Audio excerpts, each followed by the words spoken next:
From basics like cooking the perfect bacon, over to inspiration for a good sandwich, to making your own chicken nuggets. YouTube offers cooking tutorials for every diet, from beginner to advanced level, quick bites and longer recipes. In this video, I'm going to look at the aesthetics of cooking tutorials on the platform and on how they are different to traditional TV productions.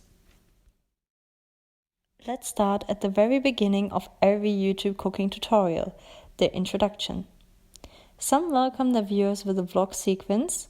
Today we're going to be making 3 different desserts, all of which require just 5 ingredients or less. While others showing off the finished dishes right at the start. Hey bakers, today we're making a classic French dessert, which just so happens to be my all-time favorite, chocolate eclairs.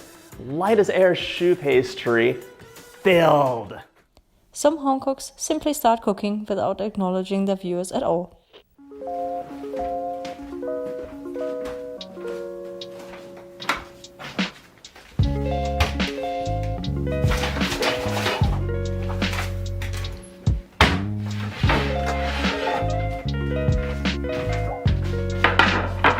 We are coming to the main part of most cooking tutorials, instructions and ingredients.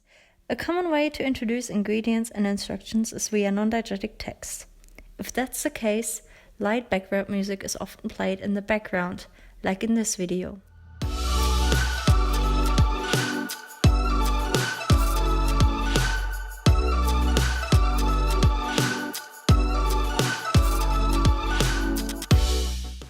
Probably as popular on YouTube are the tutorials with voiceover, in which the cook explains a procedure.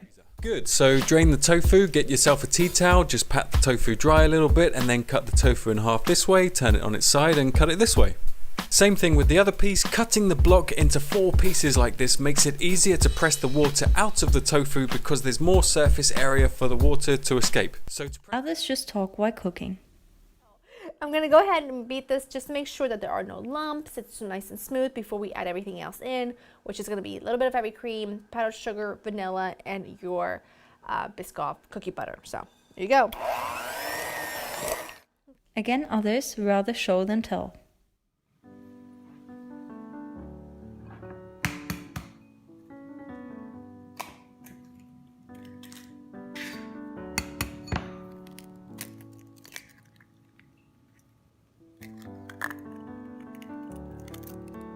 That's it about narration. Let's have a look at cinematography. A common way of teaching cooking on YouTube is by showing a medium shot of the protagonist's hands, showing how he smashes, squeezes, and adds ingredients. The focus is on the food, while his face and the setting remain mostly unseen or blurred. If it's not the medium shot of hands and food, it often is either an over the shoulder or the bird's eye view shot. Other cooks use the point of view perspective while wearing an action cam. Also crazy popular on YouTube are jump cuts that make the video shorter and more on point. Looks like actual BA's best muffaletta. I don't want just like some squishy Italian hero roll. I want something with a little bit of character to it. So I also love that you can basically assemble this sandwich kind of large format and then cut it to serve. Finally, we are looking at the product of every cooking tutorial, the finished meal. YouTubers use close-ups and rack focus to make their dish look even more delicious. Some try their meals with friends while the camera is still running. Who knows? Some just Squish, squish, squish, squish. But there are more creative ways out there, like writing a song about it. You'll never stop cooking that bacon inside of my heart, yeah. Oh baby, don't stop cooking that bacon inside of my heart, yeah.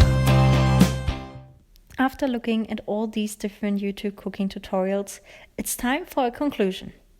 On YouTube, it is all about the actual content, in this case, the cooking.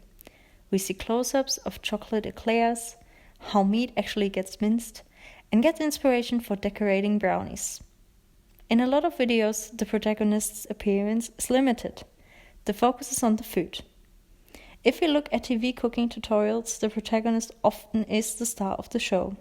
suggested by close-ups of face and focus on the cook and less on the food.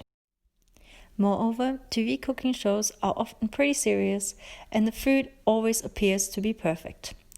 On YouTube instead, there is room for fun. This thing. It's great because you can also pretend it's a horse. Excellent. And mistakes. Oh, we're gonna try it anyway. Okay. Oh. Oh, shoot. Oh, no.